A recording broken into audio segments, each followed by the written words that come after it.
All right, we're live.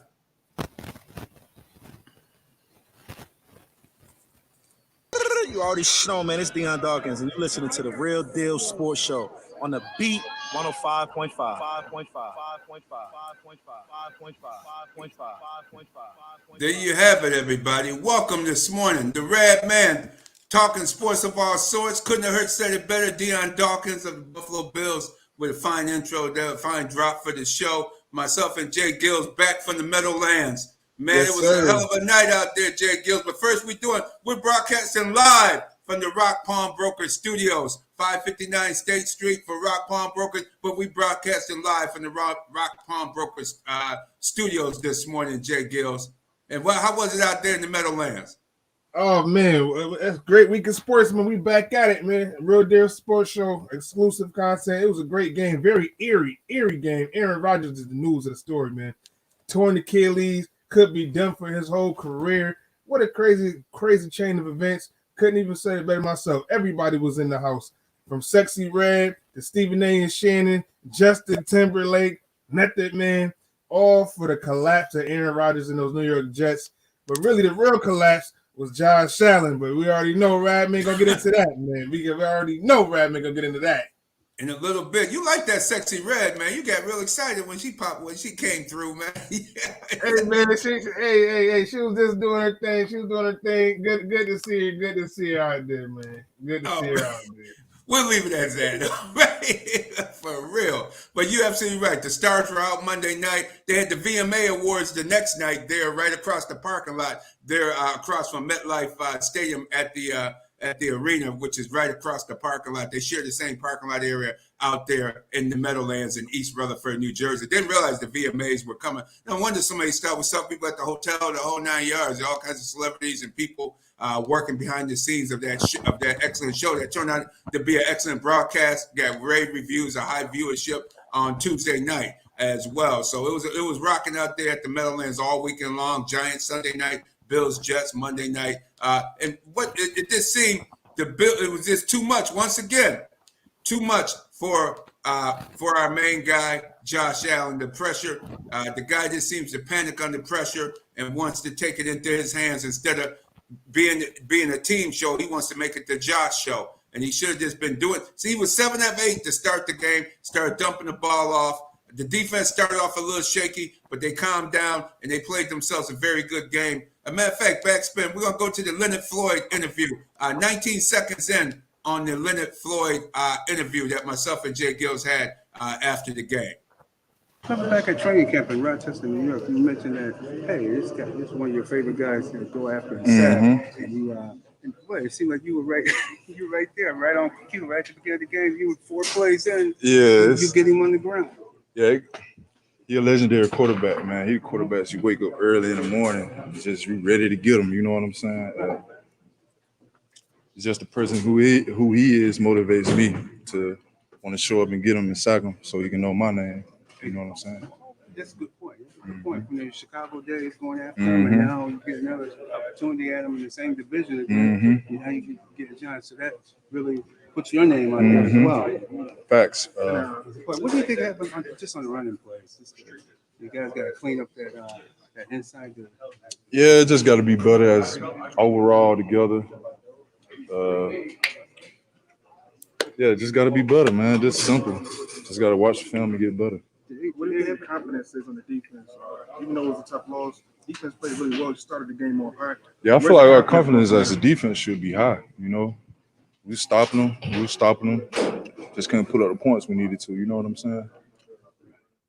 Exactly. You know exactly what you're saying. He's a nice guy, very down-home country young man out of the state of Georgia. Was drafted 8th overall by the Chicago Bears when he came out. So he was a serious first-round draft pick. He came to play. The moment was not too big for Leonard Floyd as he came in, beat his man, beat Becton badly, and came in and sacked. It looked like a harmless sack to Aaron Rodgers. But when you're 39 years old, nothing's harmless. The Achilles popped on him, and he was done for the game and also for the season. And one thing that Leonard Floyd commented there at the end, I hope y'all listening to the audience heard what he said. He said the defense did their job, but where was the offense with their points?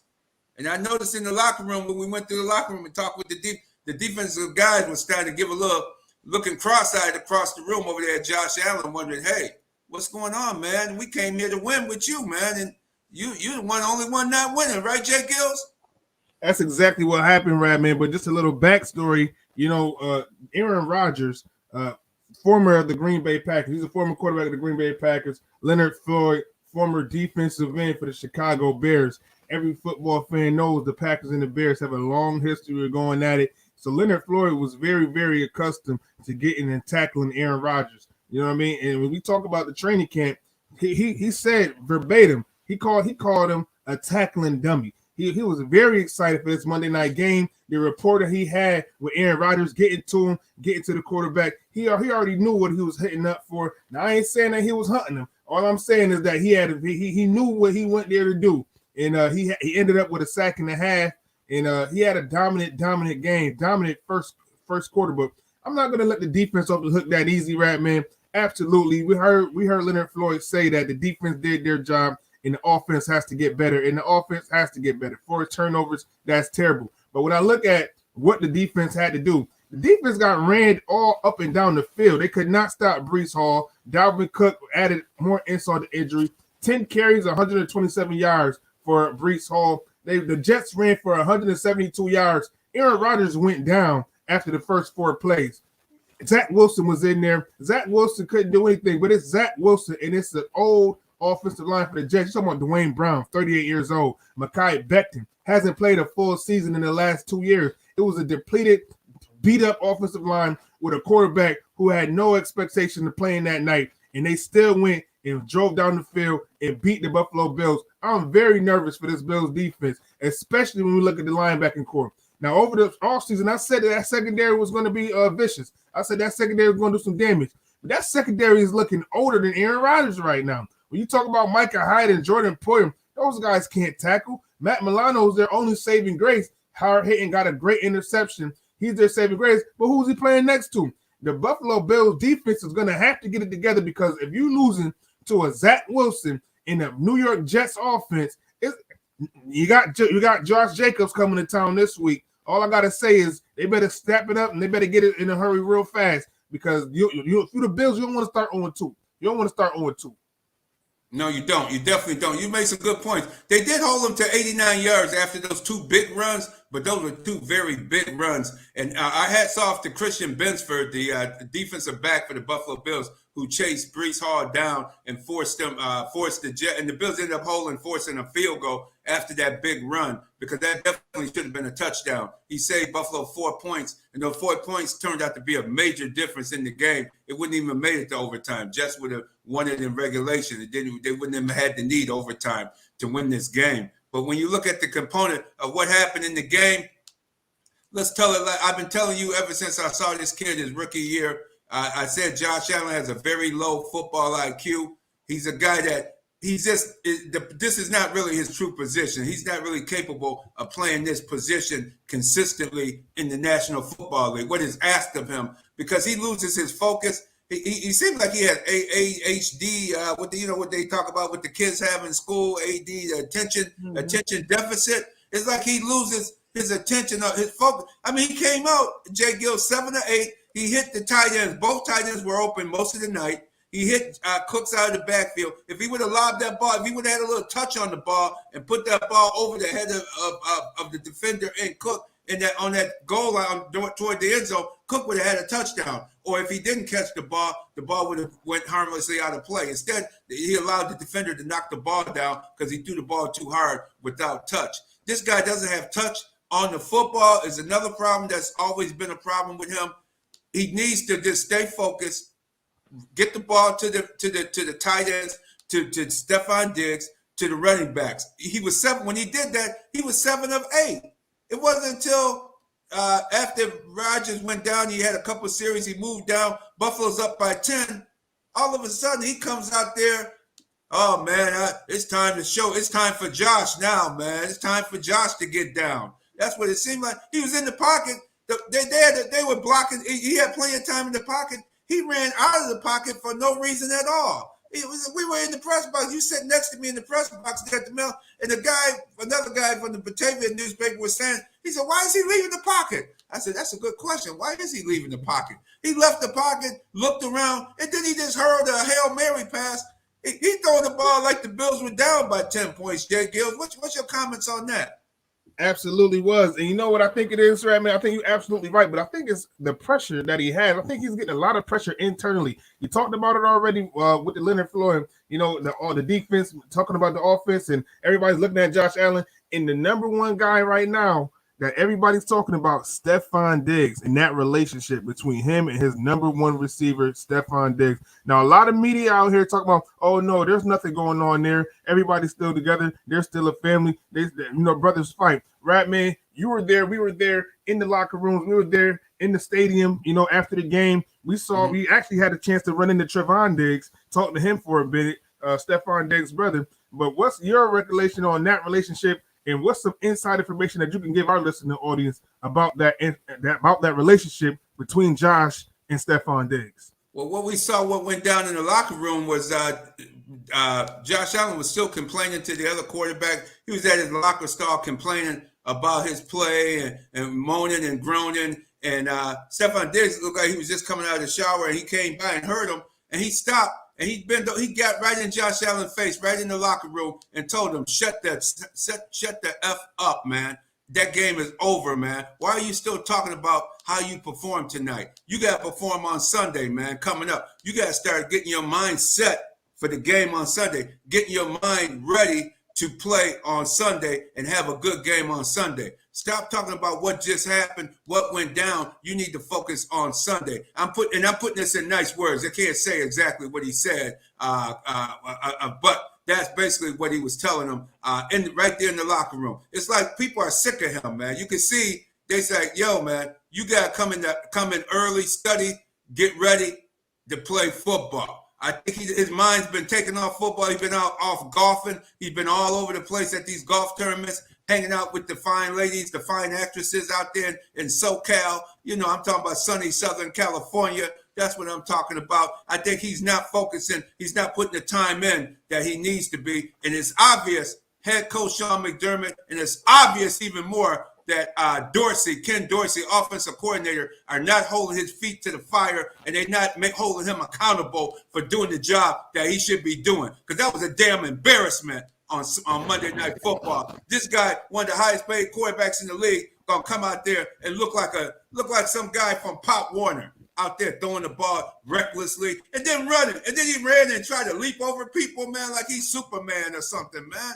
Even people in the press box, the media was like, "What's going on? Why is this dude leaving?" One lady from one of the writers in the box, I could hear her say, "Why is he leaving his feet? What is he jumping for?" People were just out loud questioning the guy's actions. Shows that he got to get himself under control. He got to mentally stay focused. He got to really get him some mental focusness. And hopefully Stefon Diggs seems to be one of the few people holding him accountable at the present time for his actions, because it's obvious all he had to do was just keep dumping it off, dumping. But instead, as the Jets defensive backs were saying, they were just waiting for him to throw the deep. They were giving up the short stuff because they know sooner or later he can't resist. He's going to turn around and he's going to go for broke and throw that deep ball. And that's what he did. He made a start at Jordan Whitehead. Jordan Whitehead, former Super Bowl champion with the Tampa Bay Buccaneers. He said all his life, he never had 3 interceptions in one season from Pop Warner all the way up to now, man. He had me laughing in the locker room there. He said, I ain't never had 3 interceptions in the entire season, let alone in one game. He was just shocked that Josh Allen was his favorite target on Monday night. Despite the one on the sideline, the guy was Gabe Davis was double covered. You can see the double coverage as he rolled out. Why wouldn't you throw to the tight end? Dalton Kincaid wide open. Dawson Knox open. The running back open. You got guys open. This guy's not seeing the field. He's just getting emotional and losing his focus. To me, his focus was lost. Diggs knows it. Diggs knows his focus is lost. He's trying to bring this guy's focus back and get him to be accountable. And the head coach seems like he doesn't have a clue how to get him accountable to his teammate and his players. And before we continue on, I want to salute the Buffalo 10. Hey, you're not forgotten. Buffalo 10, we always dedicate the show to you each week. May 14, 2022, a day of infamy in the Black community. It will go down in history as a day that we will never forget what took place on May 14th, 2022. And we're going to remember that. And look like your mic. Is that your mic? But we're going to go to another interview. Let's go with the Garrett Wilson interview, Backspin. Get to hear what Garrett Wilson had to say about his play there. Is that you? Is that me? No, that's not. Let's see. Is that you? There we go. Yep. All right. J-GILLZ, you there? Yes, sir. Yes, sir. Yeah. One of the last things I just want to say real quick, if we got the time, is just a huge hit. Can we talk about that?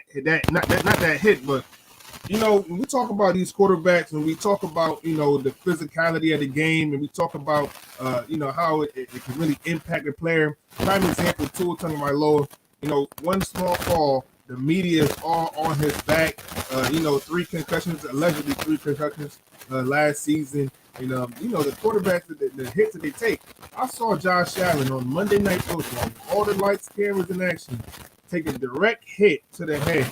I mean, he fell face first, head ricocheted off the turf, and then, you know, he was still in the game.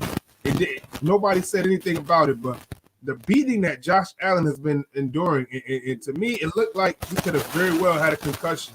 I know you're talking about his mental state, Radman, but it really looked like to me that it could have been bad. I'll have to give the Buffalo Bills training staff, as great as the job they did last season, you know, they have to do better. They have to do better, because when I saw Josh Allen's head ricochet off of the turf, and then he turns around 3 plays later and throws an interception, trying to force one to Stephon Diggs, I just took my mind took me back to Tua Tagovailoa, and I said, you know, the Buffalo Bills training staff, they have to do a better job at that, and I felt like he should have been in concussion protocol.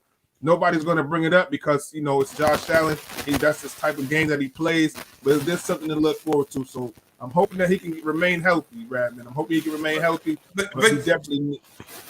J-GILLZ, don't you feel that's the league's call? The league should have took him off. He should have been taken off the field and went into the blue tent just to see if he was okay. Because you called it right away. I'm sitting right next to you there in the press box, and he said his head just bounced off the turf, and I didn't see it. And then we looked at the monitor and saw the replay, and he said, "Wow, his head sure did bounce off the turf. That should be an automatic. Hey, you got to leave the field." Kyle Allen should have been in the game at that time. I'm just surprised the National Football League let that go, and whoever their spotter is in the press box didn't call that, because they should have called time, blew the whistle, had told the referee downstairs on the field to call timeout, stop the game. Number 17 has to leave the game for observation, because he should have went into the tent for observation, because you're absolutely right, J-GILLZ. His head did bounce off the turf really hard, because the guy had him by his feet, and he kind of did like a seesaw move, and just kind of he did like a wrestling move, man. Flipped him head first into the turf. And yeah, he should have been gone to the tent. And that may be a reason why he just threw the ball. Maybe his head was hurting enough he didn't care where the ball went, because that's the way it acted, because he just threw that ball deep downfield for no reason at all. And that could have been the cause. He might have been dazed, or had his bell rung, as they used to say back in the day. You're absolutely right about that. J-GILLZ, before we continue on, what do you say about, before we continue on, Challenger Community News, largest weekly African-American newspaper. Pick it up each week. You can read it, pick it up. The September 14th edition is out. Challenger Community News, celebration of life set for Joyce Wilson Nixon is on the cover. Beautiful lady. Joyce Wilson Nixon, not only a jazz singer, but a philanthropist, married to former Buffalo Bills safety Jeff Nixon. They had a nice performance. They performed together, had a nice group.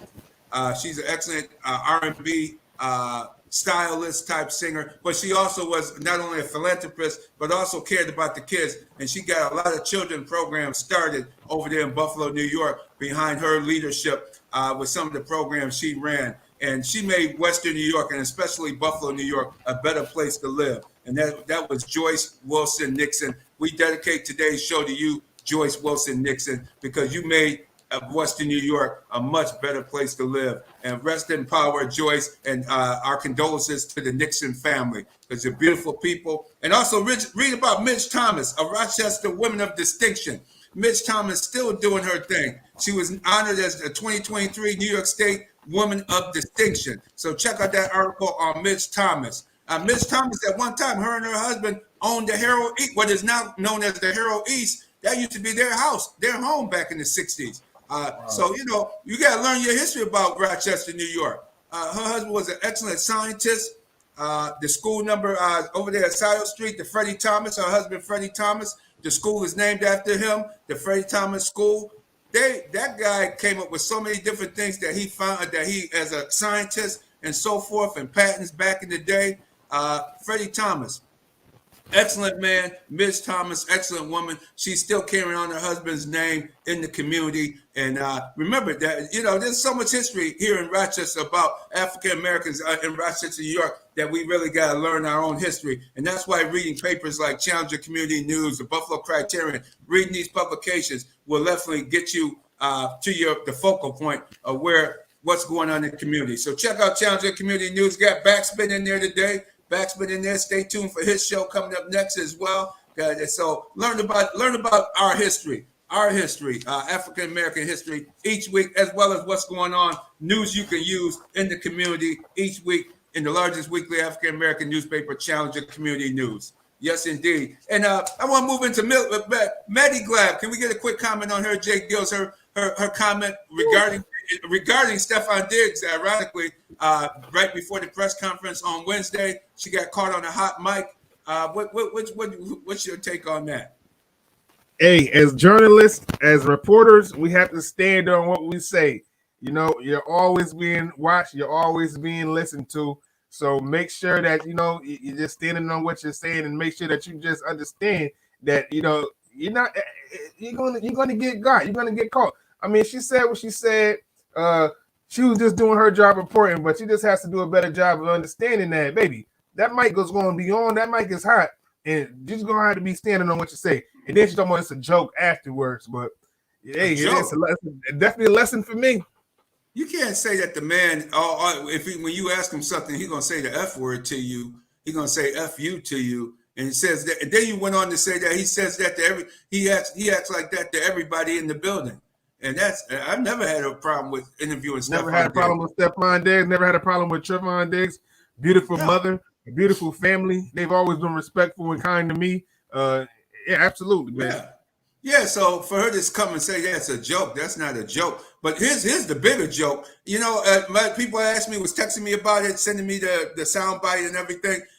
You know, I said that's one thing. That's how they do in Western New York. I mean, she's a nice young lady, but you know, come on. She should have known better than that. But the bigger one, this is what I'm concerned with. What about our fellow Pro Football Writers Association member Jim Trotter suing the NFL in the NFL Network for racial discrimination for losing his job because he asked the commissioner during the Super Bowl week, each week when Goodell does his press conferences, his interview sessions. Now he upset because he went off the script. They done scripted him now in the years. I remember me and Mighty Over Pat Freeman, they never used to script them, but then they started scripting the interviews so that he would get all the good questions and wouldn't get the questions, the controversial questions. And Jim Trotter obviously went off script and said, hey, how come you don't have any black people or people of color working in your office? You're in the front office there at the NFL. And how about diversity positions throughout the league? How come, what's going on with that? And the commissioner, you could tell he didn't really like it. He was coming up with different answers during that press conference, and shortly after that, his contract was not renewed. He was not re-signed, and he put not only the lawsuit for suing the NFL and the NFL Network. One of his main cases is once again Buffalo Bills owner Terry Pagula making racial comments. Now this is very interesting. He says this happened in 2020 at a meeting. And one of the writers came back, and the writers were sitting in the room listening to what took place at with the different interviews. And the guy said, "Hey, I just had an interview with Terry Pagula and asked him about the NFL players, the African American players protesting Kaepernick and the one knee, and also talking about what advances for African Americans in the National Football League, since you have over almost 80% of the players being black in the league." And Terry Pagula allegedly said, well, if the black players want more? Why don't they go back to Africa and go back over there and see how good it is in Africa? Why don't they go back to Africa and see how good it is over there? That's allegedly is what he has. He has that in the lawsuit. And they swept it under the rug. They didn't want to come. He wanted them to come out with it and let everybody know, just like they do anybody else, what he said, what kind of comments were made by this man. And Terry Pagula, I haven't heard no Buffalo Bills speak about it this week. I don't know if they were asked or what. I know I'm going to ask some after the game. I plan to ask some Bills players. I'm like, how come nobody's talking about the guy that signs your paycheck? What he telling y'all, go back to Africa if you don't like it over here. What kind of owner is that? And this is not the first time he's been alleged. Eric Reed, who's now banned from the league, him and Eric Reed and Colin Kaepernick are really, banned from the league. Nobody touching them. Eric Reed was best safety in the National Football League at the time. And when his last time he played, he got on the field and he argued with he was ready to fight Malcolm Jenkins on the field because Malcolm Jenkins and Anquan Bolden took money from the NFL. And he said they asked him after they almost fought before the game. After the game, they asked Eric Reed, what was so mad? What were you mad about? What happened? Why were you guys ready to get into a fist fight right on the field? He said, because in a meeting with the owners, this owner up in Buffalo, here we go again. He said, this owner up in Buffalo, Terry Pagula, sitting across the table, said, hey, we need a black figurehead. We need a black figurehead to solve our problems, which means we need to pay off of black players to help stop this movement, stop this Kaepernick movement. And what happened was Malcolm Jenkins and Anquan Bolden took the money and started a nonprofit organization. Malcolm Jenkins even got 2 or 3 Papa John franchises out the deal. Come on, man. Why are you taking money? Why are you selling your brother out? And this was alleged by Eric Reed. Why would Eric Reed it's 32 owners. Why would he single out Terry Pagula? Because he said Terry Pagula was sitting across the table from them in their meetings when they were meeting with the players about the situation. Terry Pagula said, we need a black figurehead to solve this problem. We need a black figurehead. We need somebody that's going to stand up and solve this problem for us, help solve this problem. And it turned out to be Malcolm Jenkins and Anquan Bolden turned out to be what we would call in the community sellouts. They sold out Kaepernick and Eric Reed. That's why Eric Reed was ready to kick his behind before they started that football game on that day. Now Eric Reed allegedly said this is what came out of Terry Pagula's mouth. And now here we go again with somebody else saying what Terry Pagula came out of his mouth. So obviously he doesn't like black people at all. He has a total disrespect for African American people. Those are serious allegations and serious comments. So we're gonna see how that trial goes, how that lawsuit goes, if it's gonna be settled or what the case is gonna be. But once again, Terry Pagula's comments, allegedly racist comments, rears his ugly head once again. And we see what happened with Anquan Bolden and Malcolm Jenkins. And they show up. We see them on Radio Row. They come on Radio Row and Thursday, Friday, come out and give out stuff to the media and all that. That's that organization that took the money. That's why Eric Reed was so upset and wanted to whoop the daylights out of that gentleman, out of Malcolm Jenkins at that time. That's what that was about. And we haven't heard any Buffalo Bills. Have you heard anybody, J-GILLZ? Anybody comment on it?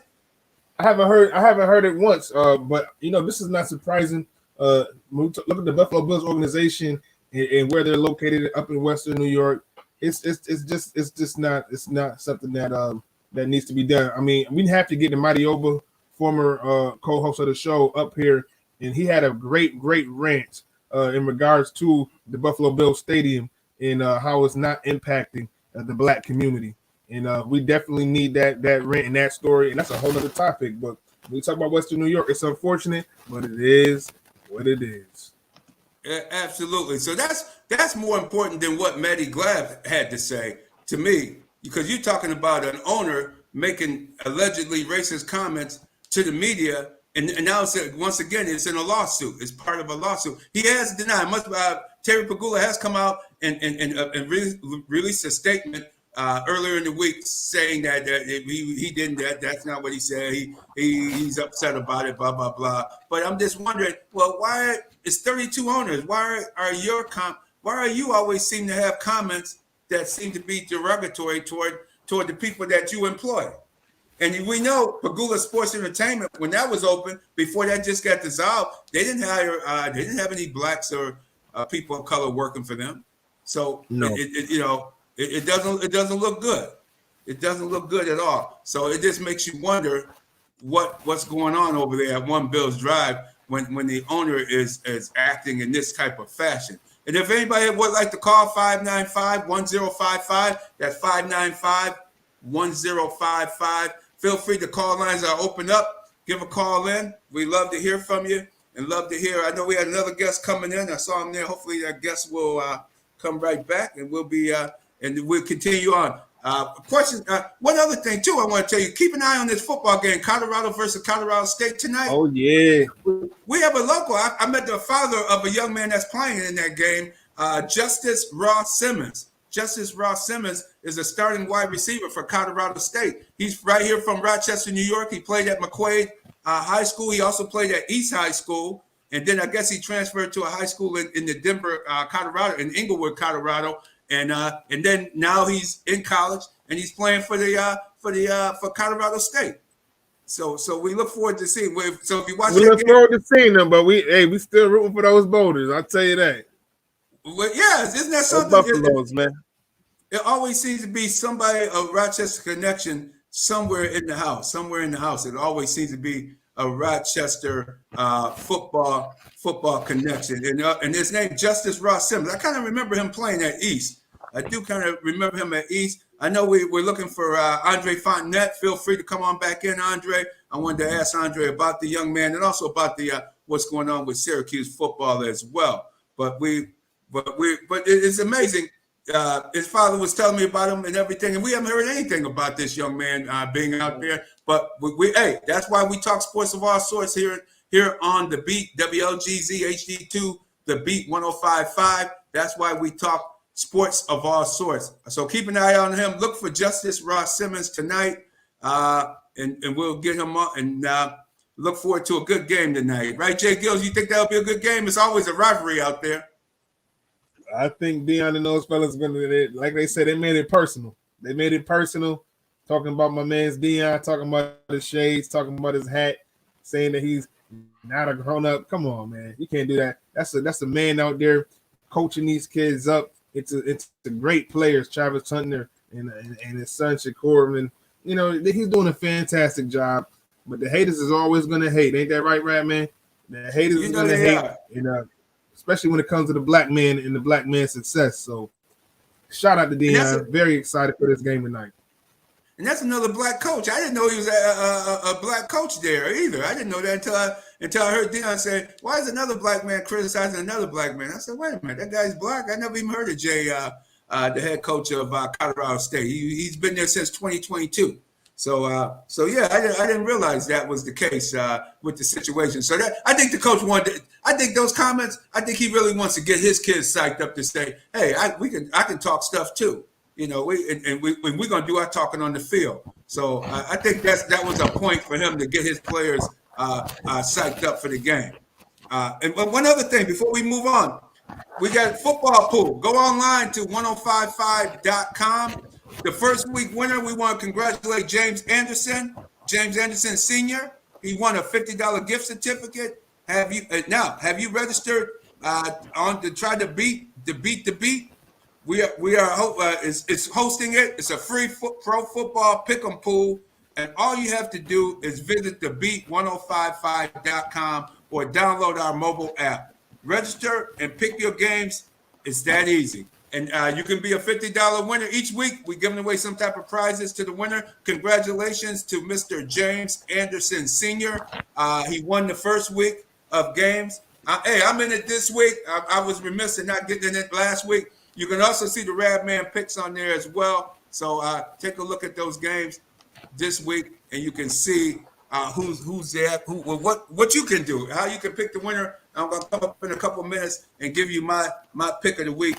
in this coming weekend's games. As if you were with me us last week, I told you 2.5 points. Take the Cleveland Browns, and also predicted Cleveland Browns would win that game outright, and they did. They won that game outright. They were outright winner with that contest last week. So it's always an opportunity to win yourself some money, and you can go from there and continue to win with that. Baxman, we have any callers? Remember, 595-1055, 595-1055. And what we're going to do is go to the interview. If we could go to that interview with Garrett Wilson. If we could go to that interview with Garrett Wilson, that would be great to get that interview on. Let him know that I love him, and we're going to do everything we can to do this in his honor, because he's special, and the impact he's had on this team since he's, in such short time is special. And we had to go get that done for him today. I'm happy it went that way, but yeah, man, it's just, like I said, I hate to see that. Garrett, you did all this contortion in the air to catch the ball. Can you please talk? That's what I think he's asking. Yeah, you. I appreciate that. I owe it to hoops. I owe it to my mama putting me in gymnastics and dance class and tiptoe, whatever, all that stuff when I was younger. I truly do. You never know when they'll come back. I don't know. I barely just saw the play, 10 minutes ago. So it's cool to see, but yeah, like I said, I owe it to my mama. Was that a back shoulder? Was that a back shoulder pass on that play in the end zone? Yeah, back shoulder. So back shoulder. Yeah, went up and out, jumped Davis White on that play. Something like that, man. He's a great player. I'm just trying to make the play, trying to catch the ball. I don't even know if I left the ground for. I might have. I don't know. Just trying to make the play.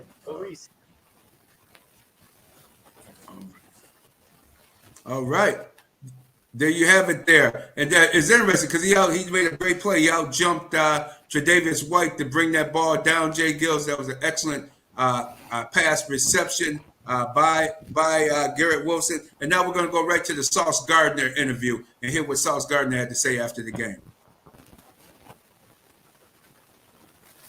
Made great leader, so just caught us off guard, but we dedicated winning the game, to him. When you saw him go down, did you sort of realize, the defense? The guy, so I definitely was expecting him to get up, get back to doing what he's doing, but yeah, definitely when they say he wasn't playing anymore, we had to put it on us as defense, but it's always on us in general. You know what I'm saying? But yeah. Can you put into words right now what do you say about playing the Bills? You guys always play Buffalo tough.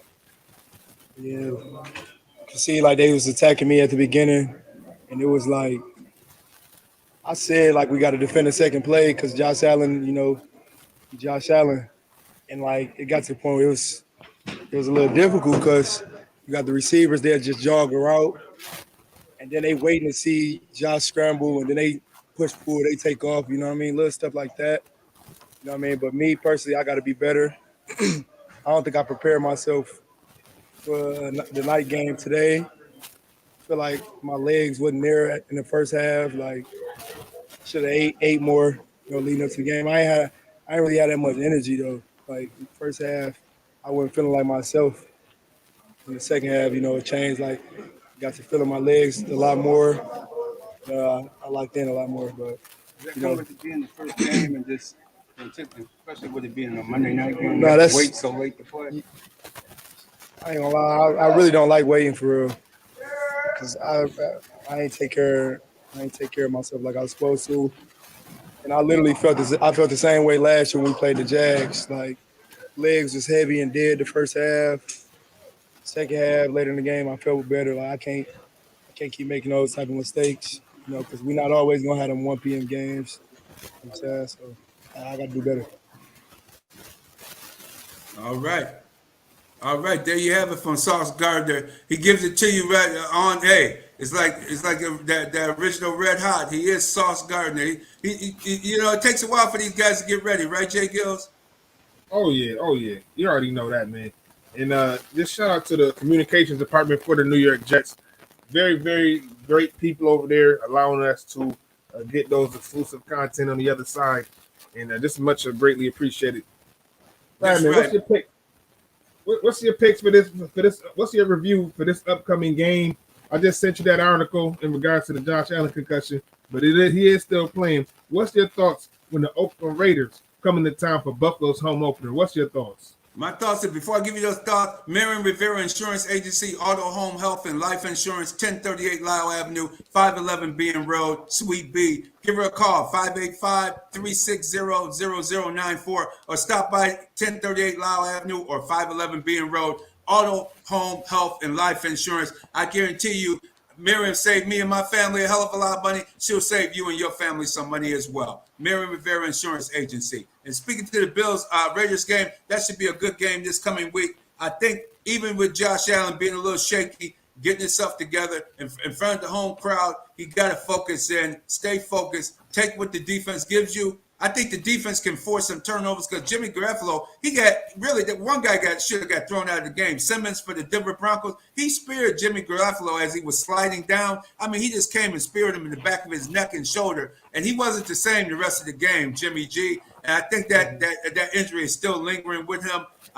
He's not able to run as good. He got foot trouble as well. He's had foot problems. I think the Bills, if Leonard Floyd and them could bring the heat, I think we could see some turnovers. But the other flip side is Josh Gordon, Josh Jacobs. If Josh Jacobs can run the football, if they can get some holes and run on the Bills, it could be a long game. But the Bills' defense seems to be, it is what it is. It seems to bend, but it doesn't always break. It seems to look like they're in trouble, but they find a way to come up with a play to force a field goal or a punting situation. And I think with the home opener, I think they're going to force the Raiders into some turnovers, get some short fields for Josh Allen, and hopefully he got out the bed on the right side and took his proper medicine and get ready to get out there and not mess it up, because it's up to Josh Allen. As Dan Orlovsky said earlier in the week, you carrying the hands of your team with that football when you're out there. You can't be reckless with the ball. You got to come out there. I see the Bills pulling that game out, winning that football game 2013. I think it'll be low scoring. I think it'll be 2013 with a Buffalo win in front of the home fans. And before we got a caller on the line. You want me to take it? Yeah, let's take it. All right. Oh, they just I guess they waited too long. Hopefully they'll come right back. Hey, can we go with that interview with Tavon Diggs, Dallas Cowboy starting cornerback?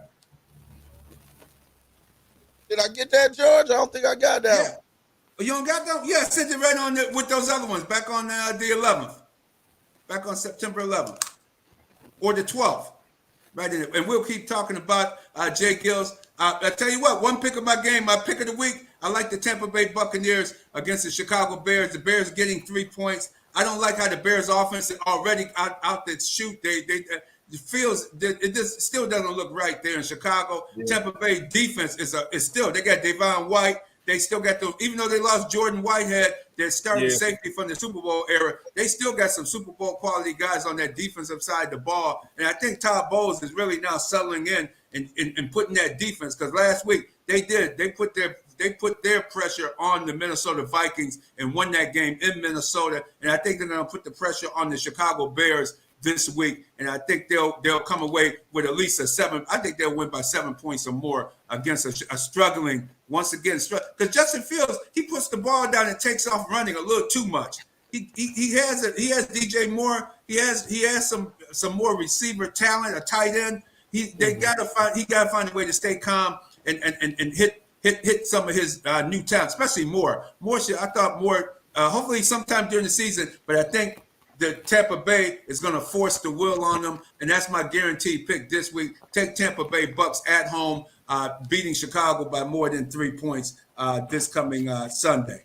And I like Jordan Love. What's Love got to do with it? Hey, man, this young man come here playing, all the talking heads talk about, oh, he doesn't look good, he just looks average, blah, blah, blah. He doesn't look average to me. That guy looked like he's been studying his books, he's been studying his notes, and he looked like he's ready to play. And I like them over the Atlanta Falcons in Atlanta in a pick'em game. The Falcons got a good running game. I like that rookie, Bijan Robinson. Man, he looked like he's the real deal, but they don't have a much other than him right now. The tight end, the quarterback, Redder, he got to get he's got to keep progressing. It's just a work in progress down there in Atlanta. And I think the Green Bay Packers will find a way to beat the Atlanta Falcons. But my pick of the week, Tampa Bay. Take Tampa Bay over the Chicago Bears. And go to the 105.5. Remember, go to 1055.com. Go to the website and get in on that pro football pick'em pros. And all you have to do is visit the beat 1055.com. Excuse me. I found that interview, George. All right. Go to thebeat1055.com or download our mobile app to register and pick your games. It's that easy, everybody. And you get to see the picks I picked of this week's games as well. And yes, Baxman, let's go to Tavon Diggs' interview. How do you guys prepare for a big season? A lot of pressure on you guys down there in Dallas. Everybody's talking Super Bowl already. They talk Super Bowl every week. Every year they always talk Super Bowl. So I don't feel like it's no pressure for it. I feel like we got the guys to do it. So, we for sure gonna get it done. How do you use your faith and everything like that? I know you're a man of faith. Make sure we all safe every play and make sure we come out on top every game. And, saying our prayers and just hoping for the best. And your brother, having 10 catches, 100 yards, a touchdown. How do you motivate a guy like him even after an outstanding game with a tough loss? Yeah, I feel like he's already self-motivated. I feel like, he don't need much. He's a really big, football fanatic. He just loves football. So he don't need much motivation. He going to bounce back from this and everything will be okay. He had a great game. So, I'm excited to see, what happens next week. I hope just add some fuel to him and, hopefully go for 200 next week. I'm trying to be like the cheetah, huh? Yeah. 200. So what does it mean to have Stephon Gilmore on the other side now? I mean a lot. Hopefully, they start going away from him. You see what he did last game, and I get some opportunities. But it feels good to have him and just him being a mentor to me, him being a mentor to me, helping me out, on and off the field. So. Thank you. All right, there you have it. And Stephon Diggs is a big addition to that Cowboys secondary. J-GILLZ and backspin. That's going to mean a lot. That's going to mean a lot to that team this coming season, right? Right, J-GILLZ? Oh yeah. No, yeah. Stephon Gilmore is he's tested, he's proven. And they tried to write him off too, but he's proven to be an excellent quarterback as he's always been in his career, from the Patriots to the Colts. And now he's with Dallas. And it's a tough night for Monday Night Football. Dallas versus the Jets. Backspin, those Cowboys, man. You see how we threw that Stephon Diggs, that Trevon Diggs in there for you? I love that, man. I appreciate that. You know what I'm saying? That shows me you guys aren't biased when it comes to these interviews. You know what I'm saying? Yeah, we gave you some Cowboy love, man. Thank you, man. Thank you. Also, before we go, I want to give love to Coco Golf out there for winning the U.S. Open last week. She did a phenomenal job, and I was impressed watching her in the semifinals and the finals. I mean, what an athlete.